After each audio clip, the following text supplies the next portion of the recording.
palavra que vai ser pregada. Eu te aconselho hoje a pegar caneta, pegar papel ou pegar a sua Bíblia e começar a marcar os textos que eu vou te dar, porque eu acredito que muitos dos textos que eu vou te dar, você talvez nunca viu sob a ótica que eu vou trazer aqui, e talvez depois você precise convencer alguém do que a gente vai falar aqui, e vai ser bom você mostrar. Você pode pegar a pregação e mandar para a pessoa? Pode, mas pode também, às vezes a pessoa não tem paciência de ouvir uma pregação toda para poder entender uma ideia.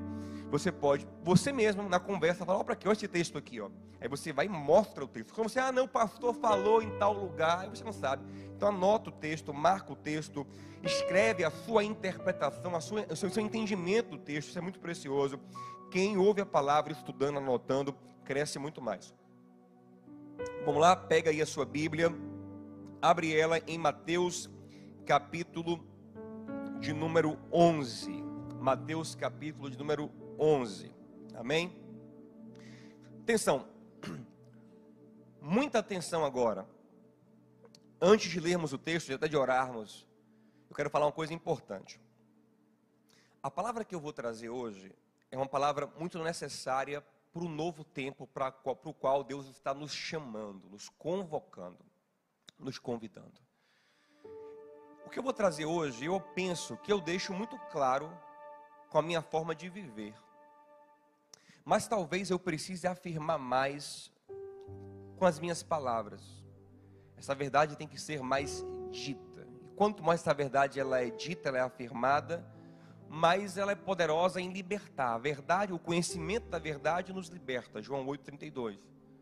Mas quanto mais a gente pensar nela, mais ela nos liberta. E chegou um momento, a gente chegou a um nível em que não há mais espaço para que essa verdade não se materialize, não vire prática, não vire princípio de convivência, de prática de vida, de evangelho para a nossa vida. Talvez em outras comunidades eles demorem mais ainda de viverem isso, mas eu creio que é um caminho irremediável, onde todos têm que refletir e aprender o que na verdade já está ensinado pela palavra há 2000 anos.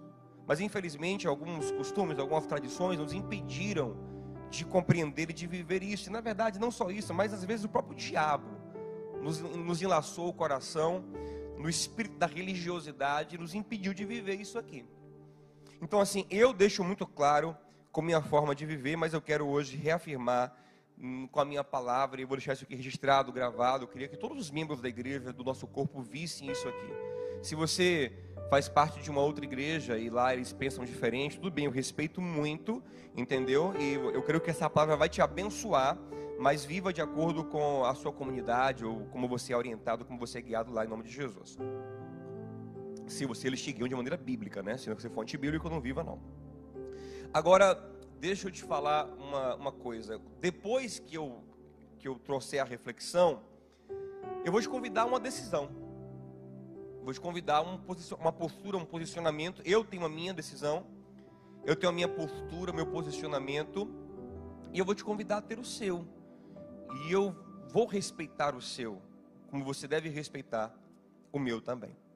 Tá bom? Pastor, o que você vai falar hoje? Eu já estou com medo, estou tremendo. Que loucura é? Calma, nada demais não. Mas é importante, é uma coisa, é uma essência que vai ser base para muitas coisas de nossa vida. Amém? Vamos lá? Mateus capítulo 11. Antes de ler, a gente vai fazer uma oração. Pai querido e amado, debaixo da tua mão graciosa eu quero me colocar agora. Oh maravilhoso Deus, me usa por tua misericórdia como instrumento da tua palavra nesse momento. Que o que saia de mim, Senhor, não seja meu, mas seja teu. Que o teu Espírito fale através da minha boca e que ele testifique a tua palavra em cada coração. Abre as mentes para compreender, Senhor, o que é a tua verdade. E que nada mais do que a tua verdade reverbere hoje em nossos corações. É o que eu te peço no nome de Jesus, nosso Salvador, aquele que nos permite tal ousadia de orar e de pregar a tua palavra. Em nome de Jesus, Pai. Amém. Mateus 11, 16. Jesus está mais uma vez em confronto com os fariseus, com os religiosos da sua época. Olha o que ele diz. A que posso comparar esta geração? Ele está buscando uma metáfora para ilustrar a geração do seu tempo. A que posso comparar vocês, esta geração? São como crianças, são infantis no entendimento, são como crianças, que ficam sentadas nas praças e gritam umas às outras. Nós lhe tocamos flauta, mas vocês não dançaram. Cantamos um lamento, mas vocês não se entristeceram. Pois veio João, que jejua e não bebe vinho, e dizem, ele tem demônio. Veio o Filho do Homem, isso é ele mesmo, Jesus, comendo e bebendo. Bebendo o quê? O vinho que João não bebe. E dizem, aí está um comilão e beberrão, amigo de publicanos e pecadores. Mas a sabedoria é comprovada pelas obras que a acompanham, pelos frutos que ela gera. Gente, aqui Jesus está claramente dizendo que ele e João tinham estilos de vida e de ministério distintos. Ele compara João Batista a um estilo de vida que era santo, que era uma bênção, que veio de Deus, mas parece um lamento. João é a canção de lamento que, cantada por Deus, não foi lamentada pelos fariseus. Os fariseus não abraçaram o ministério de lamento, de protesto de João Batista. João Batista, ele era austero na sua forma de viver, ascético, separado do mundo. Em Mateus 3,4 fala que ele usava roupas com pelos de camelo. Esse é um tipo de roupa usado pelas carpideiras, é roupa de luto, é roupa de lamento. E se alimentava de gafanhotos e mel silvestre, uma comida simples e selvagem, e vivia afastado do mundo, totalmente longe dos prazeres naturais. Esse é João Batista, a canção de lamento que Deus tocou naquele tempo, que os fariseus não choraram junto, não lamentaram junto. Mas Jesus ilustra a sua própria vida e ministério de uma outra forma. Ele diz que a vida e ministério dele é como uma canção festiva, é uma canção de flautas que levam o povo a dançar, e que os fariseus também não vieram dançar com ele. Jesus fala que o ministério dele, diferente do de João, que não comia direito, só comia gafanhoto, mel silvestre, que não bebia bebida alcoólica, não bebia vinho. Jesus, diferente disso, come e bebe. Ele bebe de uma forma que chamam ele de beberrão. Ouça isso. Ninguém chama alguém de beberrão por beber água, por beber suco. Só se chama de beberrão quem bebe bebida alcoólica. Aqui é claro, João Batista se privou do álcool. Eu não me privo do álcool, pelo contrário. O ministério de Jesus é tão marcado pelo caráter festivo que começa numa festa de casamento. O ministério dele começa salvando uma festa de casamento, justamente onde? No pãozinho que faltou? No bolo que faltou? No brigadeiro que faltou? Não, no vinho que faltou. Ele começa o ministério dele fabricando vinho para manter a festa alegre, animada, viva. Esse é o Senhor Jesus da gente.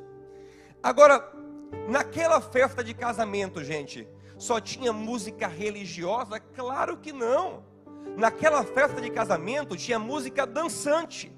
Como o ministério de Jesus é um ministério dançante. Naquela festa de casamento tinha músicas alegres, músicas românticas, e ali estava Jesus fomentando a festa. Ali estava Jesus não permitindo que a festa com músicas dançantes, com músicas românticas acabassem. Ele não estava ali, não, vou aproveitar que acabou o vinho para acabar com essa festa profana aqui, com essas músicas românticas. Não, querido.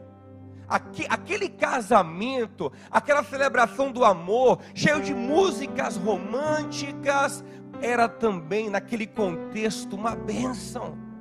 Era também, aos olhos de Jesus, algo bom. Aquela celebração musical do amor, aquela alegria em torno do amor, era também para a glória de Deus. Ele vai muito além. Se você já está escandalizado, vai ficar mais agora, porque ele vai muito além. Sabe o que ele faz? Naquele tempo, e até os dias de hoje, o judeu ortodoxo, ele tem uma presepada de não encostar em mulher, de não tocar em mulher. Até na mulher dele, ele não toca em público. Se você andar num bairro judaico ortodoxo em Jerusalém, você vai ver que anda marido de um lado, mulher de outro, sem se tocar, um negócio esquisito. Naquele tempo ainda mais, mas Jesus, meu irmão, era as mulheres tudo tocando nele. Jesus está em Lucas capítulo 7, na casa de um fariseu chamado Simão, e de repente entra uma mulher pecadora na casa, e ali mulher pecadora quer dizer mulher com pecado sexual, provavelmente. Uma mulher de pecados sexuais, sabe o que ela faz? Ela cai nos pés dele, passando perfume, derramando lágrimas e beijando os pés dele. Simão fica escandalizado. Meu amigo, que negócio é esse, pai? A piriguete está no pé dele, velho, beijando o pé dele, velho. Rapaz, que negócio é esse, velho? A piriguete no pé dele, velho, meu Deus. E ele estava ali, santificando a piriguete. Em João capítulo 4, ele vai para a cidade, dos impuros, os samaritanos. Já era ruim para um judeu estar ali, mas pior, na cidade dos impuros, ele senta com a mais impura de todas, uma mulher má falada, uma mulher que era tão impura que até os impuros se afastavam dela. Teve 5 maridos e está num rolo agora com um homem que não é marido dela, provavelmente um caso de adultério. Lá vai Jesus e senta sozinho com a mulher no poço de Jacó. Isso é tão esquisito que os discípulos, quando voltam e veem a cena, em João 4:27, fala assim: e ficaram assustados ao vê-lo sozinho com aquela mulher, mas não ousaram lhe perguntar: por que você está fazendo isso, Jesus? Mas ficaram assustados, no coração ficou todo mundo assustado, mas esse era Jesus. João era cético, João era longe de tudo que era mundano. Jesus não, ele era uma luz no meio do mundo, ele brilhava em meio às trevas. Ele tinha a arte de estar no meio do mundo sem se contaminar, mas pelo contrário, santificando o mundo. O caráter festivo do ministério de Jesus fica muito claro nesse texto. Note aí, Marcos capítulo 2, olha que texto forte. Versículo 18 fala assim: os discípulos de João e os fariseus estavam jejuando. Observem, aqui há uma similaridade entre os discípulos de João e os fariseus. Observe uma coisa: o estilo de vida de João Batista é muitas vezes parecido com o estilo de vida dos fariseus, com uma grande diferença: que em João Batista há ascetismo, há separação do mundo, há uma vida no estilo monástico, austera, mas com sinceridade de coração. Fariseu não, é aparentemente austero, aparentemente ascético, mas é só capa. Mas observe que eles têm, a princípio, uma semelhança. Os discípulos de João e os fariseus estavam jejuando. Então algumas pessoas vieram a Jesus e lhe perguntaram: por que os discípulos de João e dos fariseus jejuam, mas os teus não? Ó, na igreja do pastor João, galera jejuando, rapaz. Na igreja do pastor fariseu, o povo jejuando, Jesus. Porque na tua igreja o povo não está jejuando, Jesus? Olha a resposta dele, Marcos 2,19. Respondeu Jesus: como podem os convidados do noivo jejuar enquanto este está com eles? Não podem enquanto tem consigo, ou seja, enquanto eu estiver aqui é festa. Enquanto eu estiver aqui, o meu ministério é como uma grande festa. Eu sou o noivo, não quero ninguém triste aqui, quero curtindo a minha presença. Vai chegar um tempo, ele vai dizer, vai chegar um tempo em que o noivo será tirado, e aí sim eles jejuarão. E atenção, irmão, o tempo já chegou, viu? Nós já podemos sim jejuar, aguardando o nosso noivo voltar. Mas está marcado: João jejua, a igreja de João jejua. A de Jesus naquele momento não jejuava, porque ele tinha um outro estilo de vida e de ministério. Agora fica a pergunta: qual é o melhor estilo de vida? O ascético, o afastado do mundo, o austero, ou esse de Jesus, sociável, festivo, que entra na casa de Zaqueu sob protesto? Imagina, gente, lá em Lucas 19, tinha tantas casas para ele se hospedar. Ele escolhe a casa do cara mais corrupto da cidade. Tanto é que o versículo 7 fala que toda Jericó falava mal. Como é que ele pode ir para a casa de Zaqueu? Ele não está nem aí, meu amigo, porque esse é o propósito dele, essa é a missão dele, é salvar o perdido, é ser luz em meio às trevas. Mas qual é o melhor estilo de vida, pastor, para os nossos dias? O de João Batista, austero, que não lida com a cultura, não quer nem saber de música que não é cristã, não quer nem triscar em álcool, quer distância de incrédulo, monástico, afastado? Ou de Jesus, que se relaciona com a cultura, com os pecadores, está no meio deles? Depende do propósito de Deus para a sua vida. Quer entender o seguinte, ó, João Batista e Jesus eram pessoas muito semelhantes, eram primos. As mães deles eram primas, Maria e Isabel eram primas, e eram muito amigas. Tanto que quando Maria engravidou, a primeira pessoa para quem ela correu para contar foi Isabel, gente. Amiga íntima. Os meninos cresceram juntos, não tenha dúvida disso. Cresceram ali convivendo. Mas chegou um momento em que o propósito de Deus para João Batista o levou para um outro caminho. E sabe por que aconteceu isso? Olha que coisa poderosa. Olha em Lucas capítulo 1, versículo 5. Lá fala o seguinte, que Zacarias, o pai de João Batista, era sacerdote. E Isabel era descendente do sumo sacerdote Arão. Sabe o que significa isso? Que João Batista tinha direito pela lei de Moisés de ser um sacerdote, porque sacerdócio era de pai para filho na tribo de Levi. Ele é filho de sacerdote e ele é da linhagem do sumo sacerdote. Mais do que isso, João o Batista tinha direito de ser até o principal sacerdote, o sumo sacerdote. Sabe o que ele faz? Ele escolhe, ele é movido por Deus a largar o sacerdócio. Por quê? Porque a não querer o sacerdócio. Por quê? Porque naquele tempo havia uma corrupção profunda na religião judaica. Os próprios sacerdotes eram influenciados por Roma, eram agentes políticos mais do que homens de Deus. Olha comigo aí, ó. Olha o que Lucas sugere em Lucas 3:2. Olha o que Lucas sugere, ó. Anás e Caifás exerciam o sumo sacerdócio. Peraí, como assim? Como é que tem dois sumos sacerdotes? Só pode ter um. Mas era tão louco aquele tempo, que tinha um, Roma foi e colocou outro, antes do primeiro morrer, o que não era a segunda lei, tinha que morrer um para entrar outro. Aí tinha um em exercício, Roma colocou outro, o povo ainda reconhece o antigo, fica dois, uma bagunça, uma politicagem. Olha para aqui. Anás e Caifás exerciam o sumo sacerdócio. Foi nesse ano que veio a palavra do Senhor a João, filho de Zacarias, no deserto. Ei, havia uma bagunça no templo. Deus saiu do templo e foi levantar o verdadeiro sumo sacerdote lá no deserto. No ano em que havia uma bagunça, uma confusão, dois sumos sacerdotes no templo, Deus saiu do templo. A palavra de Deus saiu do templo e foi para o deserto, para a boca de João. Então João, na verdade, ele é assim tão ascético, tão austero, tão afastado. Por quê? Porque a vida dele é uma mensagem de protesto ao sistema religioso falido e corrompido da sua época. Por isso que ele é assim. A vida dele é uma postagem divina na terra, dizendo: olha, eu não preciso dessa estrutura corrompida para me manifestar. Eu pego o genuíno sacerdote do meu coração, levo para o deserto, sem os privilégios, porque eram muitos que o sacerdote tinha. Ele não tem os privilégios. Vai para o deserto e lá ele vive cheio da unção. Era uma mensagem. Agora, deixa eu lhe perguntar uma coisa. Quando isso faz de João alguém mais santo do que Jesus? De forma alguma. Se você ler lá em Mateus capítulo 3, do versículo 7 em diante, fala que fariseus também desciam para João Batista.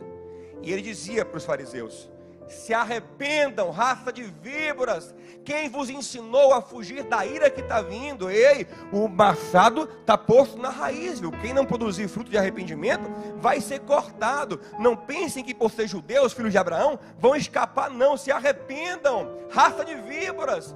Mas no versículo 13 fala assim: então Jesus desceu da Galileia e foi ao Jordão para ser batizado por João Batista. E João tentava impedi-lo, imagina aí.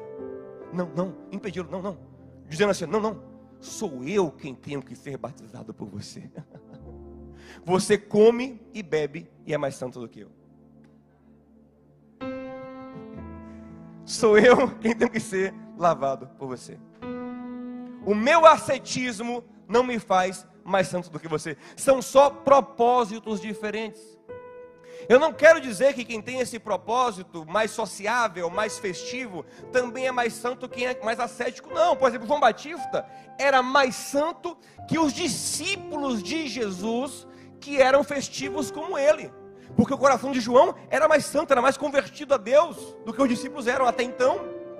Então, meu irmão, ouça, não tem um estilo de santidade melhor, tem propósito. Agora, o que tem que ficar muito claro é o seguinte: se Deus te dá esse propósito de vida, de ser ascético, eu não quero saber de música secular, de álcool, de nada, eu quero me vestir assim, pelo de camelo. Meu estilo de vestir assim, beleza. Agora você tem direito de cobrar dos outros que vivam assim também? Vamos ver isso juntos aqui? Olha aí, por favor, Lucas capítulo 3. As multidões desciam para João Batista. Aqui é uma grande diferença entre o ministério de João e de Jesus. O de João, as pessoas desciam para ele. O de Jesus, ele muitas vezes ia aos pecadores. Isso é um ministério diferente. Tem gente que se afasta e o pecador vem para a igreja. Acontece muito isso. Mas tem gente que é a igreja atuante, penetrando, invadindo as fortalezas das trevas e as portas do inferno não prevalecerão contra a gente. A gente vai invadir, aleluia, e vai pregar lá dentro, em nome de Jesus. Era Jesus. João não, afastado, e desciam para ele os pecadores. Mas perguntavam a ele, olha aí, ó, versículo 10, Lucas 3:10. E as multidões perguntavam a ele, João, o que devemos fazer então? João respondia para todos, quem tem 2 túnicas, dê uma para quem não tem. Quem tem comida, reparta também. Os publicanos perguntavam, João, e nós o que faremos, mestre? E ele disse, vocês publicanos, não cobrem mais do que é devido, cobrem só o que é justo. Continuem sendo auditores fiscais, mas façam o que é justo.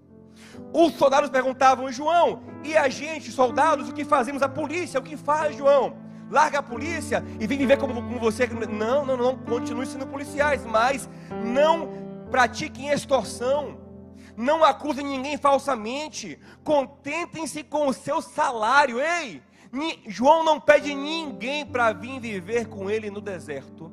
João não pede ninguém para usar as roupas que ele usa. João não pede a ninguém para comer gafanhoto e mel silvestre. João manda todo mundo continuar as suas vidas sendo amoroso, sendo santo no coração. João não manda ninguém, ei, vocês vistam a roupa que eu visto, a roupa da santidade. Comam o que eu como, a comida. Não! Vivam a vida de vocês, mas com amor no coração, sem fazer mal a ninguém, sem prejudicar a ninguém, sem tomar o que é dos outros. Vá, publicano, seja um publicano santo. Policial, seja um policial santo. Médico, médico santo. Cantor, um cantor santo. Dono de restaurante, um dono de restaurante que glorifica a Deus.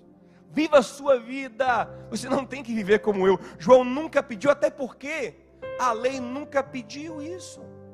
Então, meu irmão, se Deus tem para você um propósito de ser assim, não, pastor, Deus colocou no meu coração, eu quero ser uma pessoa ascética, eu quero ser uma pessoa que não toca em nada, eu quero ser uma pessoa, pastor, que sabe, que vive longe de tudo que é do mundo.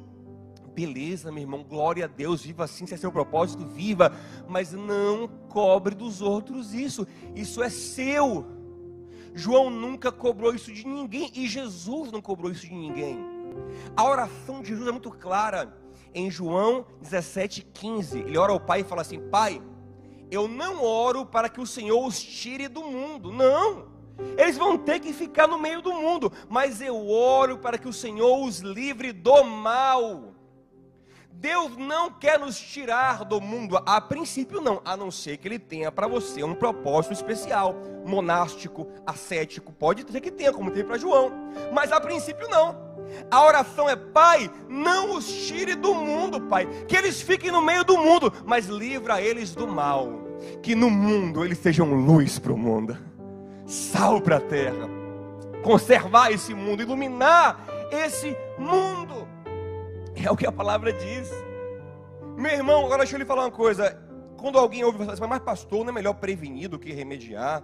Não é melhor a gente tolher um pouco essa liberdade toda em Jesus, para a pessoa não pecar, não se desviar, não se acabar toda? Só lhe falar uma coisa.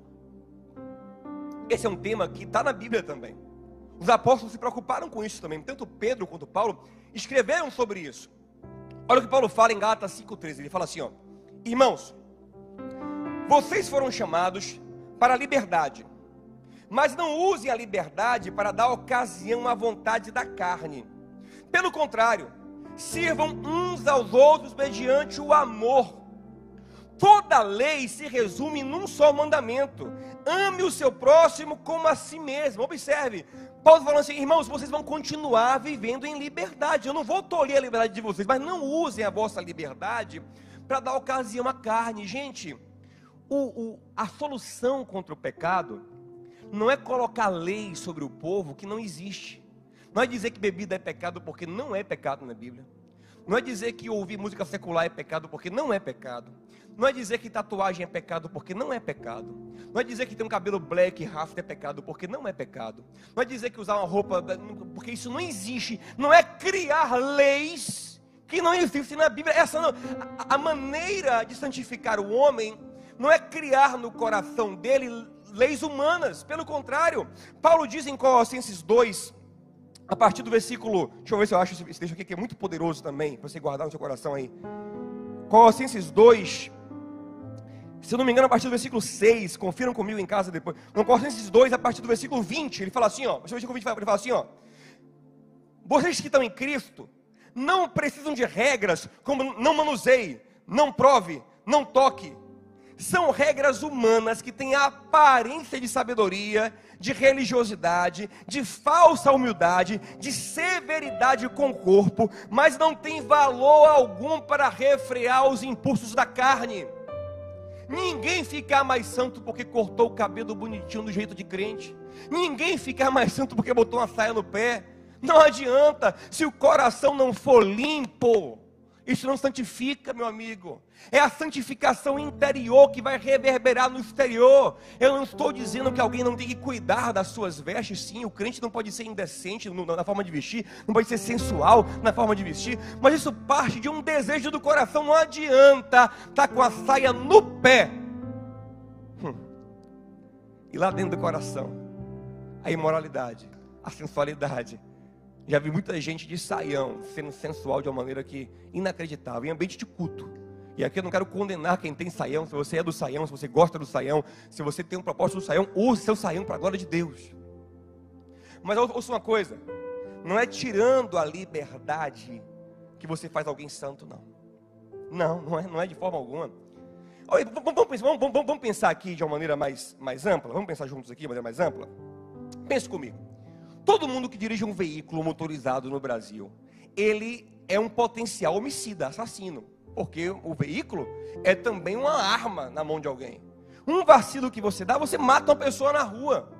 Então, peraí, para a gente prevenir, para que ninguém vire um assassino, vamos então criar uma regra que carro é pecado, que ninguém usa carro, que ninguém dirige moto, que ninguém dirige caminhão, que é um pepino, que pode matar muita gente. Vamos criar essa lei no Brasil? Claro que não.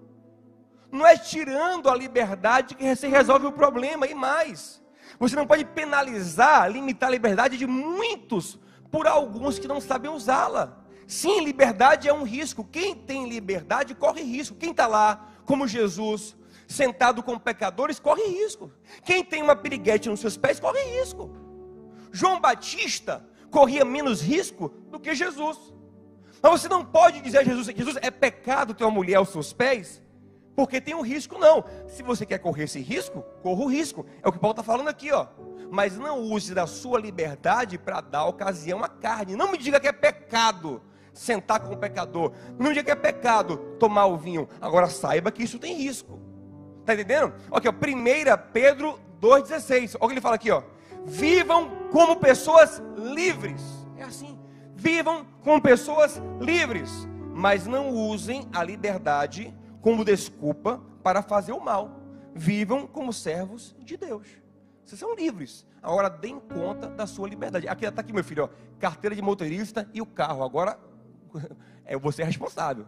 Papai te deu aqui o carro, você tirou aqui a sua CNH. Agora você é responsável pela sua vida. Você tem um presente de Deus, que é essa liberdade. Agora cuide dela. É o que Deus está falando para você. Não é tirando a liberdade, não, mas é trazendo a consciência do que Paulo disse em 1 Coríntios 10, 31. Quer comais, quer bebais ou façais qualquer outra coisa, façam tudo para a glória de Deus. Deixa eu lhe falar uma coisa.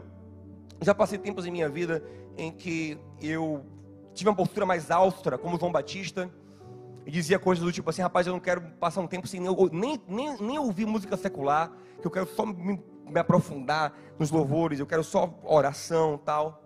Depois eu passei um tempo mais equilibrado. Hoje, sabe o que eu faço? Eu falo isso sem vergonha nenhuma. Eu uso as canções seculares que eu gosto para a glória de Deus. Quem está acompanhando lá os meus ensinos no projeto Renovamente vai ver isso. Eu pego frases, ideias lindas e maravilhosas das canções seculares e uso para a glória de Deus, porque são ideias boas. E o que é bom remete a Deus, o que é amor remete a Deus, gente. Tudo que é bom, ó, Tiago 1,17, toda boa dádiva, tudo que é bom, todo dom perfeito vem do alto. Quem deu o dom a Roberto Carlos foi Deus, meu amigo. Quem deu o dom a Caetano foi Deus. Se ele não usar para Deus, é um problema dele, mas quem deu o dom a ele foi Deus. Eu quero que você ache um defeito para mim naquela música de Roberto Carlos, como é grande meu amor for you. Ache um defeito. Ache um defeito, crente. Ah, não. Aí os crentes são tão malucos. Ah, não, mas eu botei ao contrário. E saiu a voz do diabo. Gente, deixa eu falar uma coisa. Nesse novo tempo, crente maluco não cabe mais. Acabou. Crente maluco não cabe mais. Minha irmã é psiquiatra. E ela falou o seguinte: Diogo, eu fico assustado. 60% de quem se interna lá no Juliano Moreira é evangélico. O que mais tem é crente maluco. Gente, crente maluco acabou. Ei, você agora, ficção em nome de Jesus. Acabou esse tempo de crente maluco. Qual é o defeito daquela canção? Qual é o problema daquela canção? Onde está a brecha daquela canção? Ah, pastor, mas é melhor vigiar, porque senão eu vou pecar, meu irmão. Aí é a liberdade da pessoa. Sim, ouvindo Como é Grande Meu Amor por Você, ela pode cair em outra música que vai mexer com o seu coração de forma errada, mas é problema dela. Se ela quiser ser austera como João Batista, ela vai ser. Mas se ela quiser curtir a sua liberdade com responsabilidade, deixe ela viver, porque Jesus, o Senhor dela, vivia. E quem é você para condenar? Para limitar? Para botar um cabresto? Eita, pastor, você está pegando pesado hoje. Mas isso aqui é bom, isso aqui é a verdade, nos liberta, meu irmão. Meu irmão, sabe o que é que não pode de jeito nenhum? E aqui eu vou encerrar a mensagem. Sabe o que não pode de jeito nenhum? Se você quiser ser como João Batista, seja. Mas não imponha ninguém. Se quiser ser como Jesus, santidade festiva, relacional, seja, mas com responsabilidade. Mas o que não pode de jeito nenhum é ser como os fariseus. Lá estava Jesus dizendo: João Batista era uma canção de lamento e vocês não quiseram. Eu sou uma canção de festa e vocês não querem. O que vocês querem é essa religiosidade hipócrita, mentirosa, só capa, só mentira. Eu teria aqui muitos textos para a gente mostrar como é a religiosidade farisaica, e dessa temos que ter distância. Acautelai-vos do fermento dos fariseus. Interessante, daqui Jesus ele não fala assim: ó, tenham cuidado com as prostitutas, tenham cuidado com os publicanos, tenham cuidado, não. Isso era natural. Quem fosse santificado por ele, lógico que ia lidar com a prostituição de uma forma santa, ia evangelizar a prostituta e não prostituir-se com ela, ia lidar com o publicano de forma santa. Mas infelizmente o farisaísmo, a religiosidade engana até o crente. Ele pensa que é santidade, mas é laço para a alma. Então ele sempre diz: ei, tenham cuidado, fermento perigoso é o dos fariseus, que a hipocrisia parece santidade, mas é só capa. E eu vou te mostrar aqui um texto só para a gente encerrar, de como é que funciona a religiosidade farisaica. Mateus 23, quem puder abrir aí e ler comigo vai ser legal. Mateus 23, diz assim, ó: Então Jesus disse à multidão e aos seus discípulos: os mestres da lei e os fariseus se assentam na cadeira de Moisés. Obedeçam-lhes e façam tudo o que eles dizem. Ou seja, você pode até ouvir o que eles falam, mas não façam o que eles fazem, pois não praticam o que pregam. A primeira coisa começa por aí. O cara coloca um jugo tão pesado que nem ele carrega. Versículo 4 aí, ó: atam fardos pesados e colocam sobre os ombros dos outros, mas eles mesmos não estão dispostos a levantar um só dedo para movê-los. Como eu vi outro dia desse, tem um movimento aí super rígido, que os pregadores pregam e batem contra álcool, batem do diabo, aquela coisa toda. Aí o presidente desse movimento foi flagrado tomando uma cerveja. Um amigo dele lá fez um stories, postou no Instagram e rodou. O que adianta isso? Colocar sobre os outros um jugo que nem ele carrega, porque ele sabe que não precisa viver assim. Mas para parecer santo, para parecer homem de Deus, para parecer uma bênção, para parecer diferenciado pelo seu orgulho. Gente, isso é orgulho espiritual. Você cria uma lei, cria uma norma, cria um jeito para parecer mais santo, mas o coração não é santo. Nem ele faz, nem ele carrega. Versículo 5, ó: tudo que fazem é para serem vistos pelos homens. Eles fazem seus filactérios bem largos e as franjas de suas vestes bem longas, ó, há longas vestes, ó, vestes longas para parecer santa, mas é só para enganar os homens. Gostam do lugar de honra nos banquetes, de assentos importantes nas sinagogas, de serem saudados nas praças e chamados de rabis, de pastor, de homem de Deus. Eles gostam, eles têm prazer nisso, chamado de homem de Deus, mas não querem ser homem de Deus de verdade. Eles gostam só da aparência, do marketing, do status. Gostam de parecer pastor, mas não pastoreiam ninguém. Pelo contrário, olha o que eles fazem, versículo 14, olha o que eles fazem aí, ó: ai de vocês, mestres da lei, fariseus hipócritas, devoram a casa das viúvas e para disfarçar fazem longas orações. Por isso serão severamente castigados. Na verdade, o pastoreio deles é para consumir a ovelha. Fingem que vão orar, que vão abençoar, para tomar o que é deles, mas aparentemente, ó, santos. Ei, naquele tempo esse povo aqui, terrível, tinha um status altíssimo. Tanto que Paulo fala em Filipenses 2, eu tinha orgulho de ser fariseu, porque era a seita mais rígida do judaísmo. Eu tinha orgulho de ser um fariseu, porque era status. E aí, gente, o que é que hoje tem status, aparência de santidade, mas não é santidade? Por dentro é flor de lis. Vai lá ver o tamanho da saia da mulher, o cabelão intocável, porque cabelo de mulher santa é batendo nas nádegas.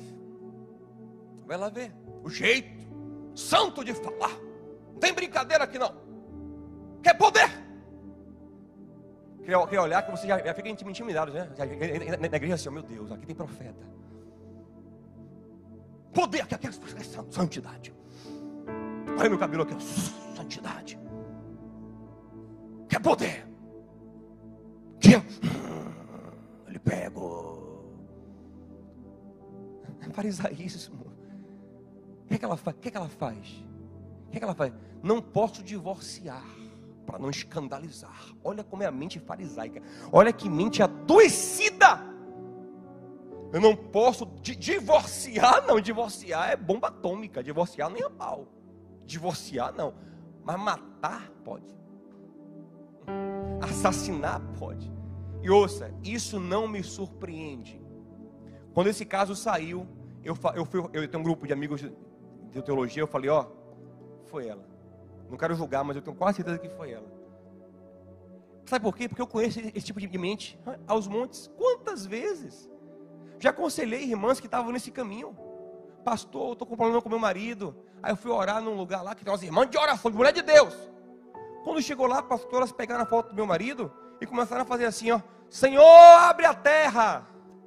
Senhor, não dou 7 dias para esse morrer. Ela disse: não, meu irmão, eu quero mais que meu marido não, eu quero que converta. Um lugar, um antro de maldade com aparência de espiritualidade, orando para matar os maridos. Quantas mulheres dessas, aparentemente santas, fazem macumba gospel? Vou lhe colocar no joelho, mas não é para te abençoar, não, é para lhe matar. Coração podre, não entendem que o cumprimento da vontade de Deus é o amor e nada mais que o amor. E não essas regras tolas que não santificam a alma nem o coração de ninguém, meu irmão. Coração sujo, coração impuro. Ei, deixa eu lhe falar uma coisa. Esse aí, de jeito nenhum. Mas segura um pouquinho, meninas. Fiquem quietinhos um pouquinho para poder concentrar aqui. O pior de tudo, o pior de tudo. Mateus 23, 14. O pior de tudo, ó. Isso é o pior de tudo. Ai de vocês. Não, o pior de tudo é o. Não é nem o 14. Deixa eu achar aqui direitinho. É o 13. Ai de vocês, mestres da lei e fariseus, hipócritas. Vocês fecham o reino dos céus diante dos homens. Vocês mesmos não entram, nem deixam entrar aqueles que gostariam de fazê-lo. Vocês nem entram no reino de Deus, nem deixam quem quer entrar. Essa é a maior maldição desse tipo de vida religiosa. Eu quero repetir. Se você quer ser como João Batista, ascético, separado, com sinceridade, amém, Deus te abençoe. Mas não seja um fariseuzão, não. Um religiosão hipócrita, que exige dos outros o que nem você faz, que não entra no reino, ainda fecha a porta para outros entrarem. E esses dias eu vi isso de perto. Eu vi muito, mas de novo. Eu fui dar uma parada aqui na minha juba, na quinta-feira, numa barbearia. E hoje as barbearias são barbearias e bar ao mesmo tempo. E eu estou gostando de ir lá, confesso a você, estou gostando de ir lá. Tem uma galera alternativa, uma galera... Eu estou gostando, eu vou lá, fico lá, bato papo com eles. Estou gostando, eu estou me sentindo luz naquele lugar, está sendo uma delícia. E aí o que acontece? O barbeiro é um cara, um rasta, que era da igreja. Tinha um Black Power na igreja e tinha um raio. Ele falou, pastor Diogo, poxa, eu amo Jesus, cara. Você estava lá na igreja e os irmãos começaram: ô varão, cortar o cabelo, hein, varão? Ei, varão, já está no tempo de Deus para a sua vida, hein, varão? Vamos santificar um pouco mais aí, hein? Vamos cortar esse cabelo, varão. Eu disse: aquilo que entrava na minha cabeça, brother, o que é que meu cabelo faz mal? Aí eu vi os caras lá de paletó, gravata, pecando como que, linguarudos, maledicentes, amargos. Um outro lá abusou de uma criança. Ninguém tocava no assunto. Mas o meu cabelo era a sensação. Quando eu chegava, o cabelo deu uma misericórdia. Eu já vi isso muitas vezes. Alguém entrar no ambiente e falar: misericórdia. O outro, o dono do estabelecimento, um rapaz que cresceu na igreja. Isso é pior ainda. Ele cresceu, filho de crente, cresceu na igreja, tocava no louvor, contrabaixista, Elisa, tocava no louvor, a vida toda, 20 anos na igreja. Aí um dia resolveu colocar uma tatuagem. Pronto, acabou, meu amigo. Não presta, não é crente, não é de Deus, não é homem de Deus. Pronto, o menino se afastou. Hoje ele tem trauma de igreja, de tanto que ele foi machucado na igreja. Mas para a glória do Senhor, eu fui e levei uma ovelha daqui também, Gabi, um discípulo amado. A gente pregou, evangelizou, e os dois me prometeram, e não só me prometeram, eles quiseram, me perguntaram onde seria. Eu falei: aqui perto. E os dois, quando voltarem aqui a pandemia, eu creio que vão estar aqui conosco em nome de Jesus.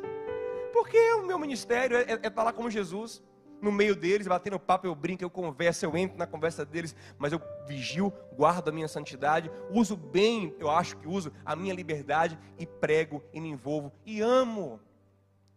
Regras de homens que não geram santidade, pelo contrário, fecha a porta do reino para eles, e ainda fecha a porta do reino para outras pessoas. Ei, meu irmão, a gente vai ter que tomar uma decisão. Eu quero encerrar falando isso agora. Ouça isso aqui.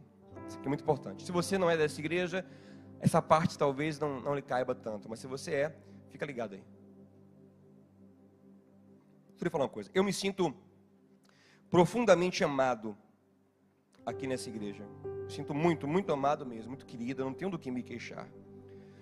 Mas chegou um ponto que eu tenho que ser muito sincero com vocês. Muito honesto com vocês. Porque senão eu vou acabar virando um fariseu. Um fariseu ao contrário. né? O fariseu mesmo. O fariseu, muitos deles eram assim, eles viviam uma liberdade e para os homens mostravam outra coisa. Então eu não quero de forma alguma ser um fariseu para ninguém aqui. Então eu quero ser muito sincero, muito honesto com vocês. Eu me sinto muito amado. Mas eu percebo que ainda tem alguns irmãos que me amam, me respeitam, eu glorifico a Deus por isso, mas que ficam naquela expectativa de que eu seja um pastor João Batista. Eu percebo isso. Não que queiram que eu seja um fariseu. O fariseu está fora de cogitação. Mas um João Batista mais sério. Pastor brinca demais, pastor mais sério. Gosto de pastor sério, pastor austero. Pastor, sabe? Para eles isso é santidade, isso é piedade, isso é seriedade, não brinca, não toca em coisa de música secular, né? Avesso a álcool, avesso a ambientes festivos, lugar que tem ímpio, ele não quer que o pastor dele esteja lá. E deixa eu falar uma coisa, eu entendo o seu desejo, eu entendo a sua admiração por esse perfil. É um perfil realmente que inspira em muita coisa admiração, é alguém que se conserva do mundo, é legal. Mas vou lhe falar uma coisa, não é o meu chamado. Não é a minha vocação. Eu nunca vou ser esse pastor. Eu chego lá, pastor, estou orando para Deus. Tinha uma irmã lá na barra que era assim, pastor, estou orando. Quando Deus lhe pegar, pastor. Pastor, você já é uma bênção, mas quando Deus lhe pegar, aí você vai ver. Vai ficar um homem santo, homem não sei o quê. Mas minha irmã, ele já me pegou, minha irmã.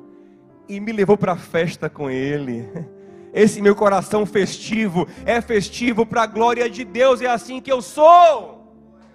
E eu não vou mudar. Então se você sonha muito em ter um pastor assim, eu sinto muito, não serei eu. Se você quiser conviver comigo assim, eu convivo com você no ministério de João Batista, tranquilamente, eu conheço muita gente assim, que é estilo João Batista. Eu tenho gente da minha família, né, que é assim, estilo João Batista, e eu amo. Me respeita, eu respeito eles, e a gente caminha junto, como o João caminhava com Jesus, né? De certa forma convivia com ele naquele tempo com Jesus. Então se você for capaz de tolerar, vai dar para andar comigo. Mas se você não dizer, não, meu sonho é ter um pastor João Batista, então não serei eu. Tem outros que são, tem vários aí que são, e vai ser uma bênção, mas não serei eu. Agora, pastor, beleza, eu vou aceitar, não vou querer um pastor João Batista não, eu aceito um pastor assim, papagaiado igual o senhor. mais uma coisa, e aí, os irmãos da guerra vão ser tudo papagaios assim também? Não sei, eles que vão escolher. Se alguém aqui quiser ser estilo João Batista, vai ser, e nós vamos respeitar. Se alguém quiser vir aqui para o culto, de paletó e gravata, todos os cultos, ele vai vir, vai ser querido, amado e bem-vindo. Se alguém quiser vir para o culto com uma bermuda que não seja indecente, vai vir, vai ser amado, querido. Está entendendo, meu irmão? Eu quero que haja convivência, respeito, tolerância. E essa vai ser a comunidade já estamos construindo isso de maneira natural. Mas hoje, oficialmente, eu quero declarar isso para vocês. Seremos esse lugar onde a religiosidade não reina. Pode ter João Batista, pode ter Jesus, assim, todo mundo seja como Jesus, né? Pode ter o estilo Jesus, o estilo João Batista.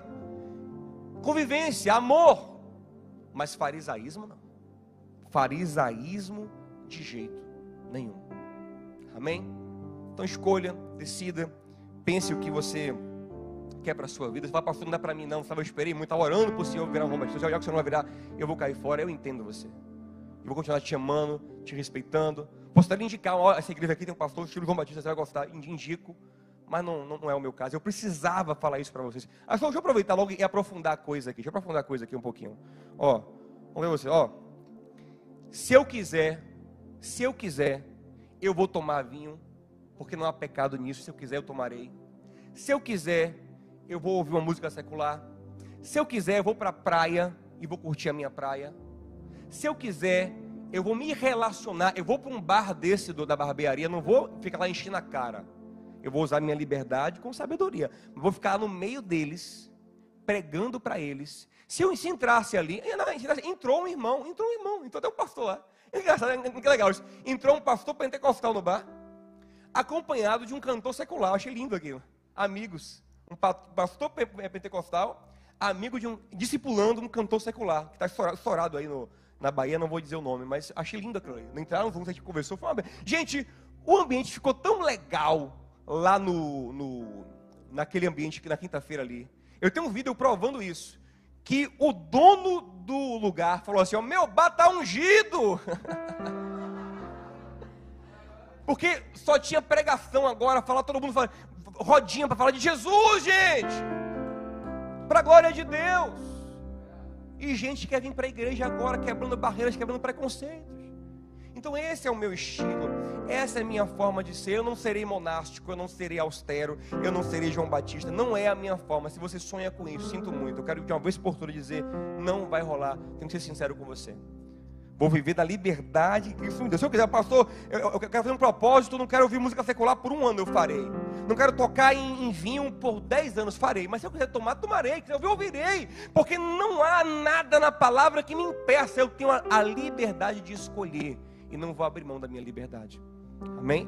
Isso é, abrir mão da liberdade é falsa santidade. Porque o que santifica não é a lei externa. O que santifica é o Espírito dentro do seu coração. Gerando amor e vontade genuína de agradar a Deus. Amém? Vamos orar? Cadê o louvor? Vamos orar juntos? Vamos cantar? Vamos buscar o Senhor? Pastor, então eu posso ser um João Batista na igreja? Pode. Você não vai impor sobre os outros. Você não vai se escandalizar com quem não é.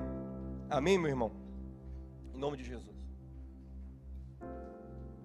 Não tem um tempo aqui de fazer uma teologia do álcool, uma teologia da música secular, uma teologia da convivência com pecadores. Eu não tenho tempo de fazer uma teologia, mas poderia fazer aqui, mostrar a você por A mais B que a prática em si não é um pecado, mas sim um exagero, a embriaguez, enfim, a idolatria que a música pode te levar. Isso sim é pecaminoso, mas eu acredito que o recado está dado e eu precisava falar isso para vocês, para a gente começar um novo tempo na luz, nas claras, o que é, o que não é, e vamos para frente, porque grandes coisas o Senhor tem para nós. Agora eu vou lhe falar uma coisa: viva de acordo com a sua verdade, com a sua essência. Se você quer ser João Batista, seja. Mas se você também não é isso, não queira ser para agradar, aí já vira farisaísmo. Seja você em verdade. Porque o que? Sua família. O que acontece? Quando a pessoa é farisaica, quem primeiro sofre é a família. Os filhos já sofrem, porque dá um bug na mente. Pô, minha mãe, na rua esse saião, mas em casa esse coração, esse linguão, esse coração amargo, e quer impor sobre mim um jugo que eu não quero, que eu odeio da igreja. Quem primeiro é afastado da igreja é a família. Seja o que você é. Diga assim, meu filho, é o seguinte: eu sou assim. Eu sou ascético, eu sou monástico, eu sou austero, mas é umas palavras que eu estou falando aqui que a gente não sabe nem o que é, né? Austero, monástico, austero. É bom você pesquisar, bota no Google para você pesquisar aí. Eu sou austero, monástico, ascético, meu filho, mas a Bíblia não manda fazer isso é uma opção minha. Por favor, você que é assim, quando for evangelizar, seja sincero, fala, eu sou assim, eu não toco em álcool por opção minha. Eu não ouço música secular por opção minha, mas a Bíblia não manda isso. Porque quando você manda essa mensagem pro incrédulo, ele fala, então é assim, é? Poxa, não dá para mim não, eu não entendo o porquê disso não. Não, diga, esse é meu propósito de vida, mas você, se você quiser, você pode. Amém? Seja claro e sincero no seu evangelismo. Vamos orar, vamos cantar uma canção, vamos fazer uma oração para que a verdade de Deus, a santidade genuína, seja ela como for, de lamento ou de festa, João Batista ou de Jesus, ela se estabeleça na sua vida e na sua casa.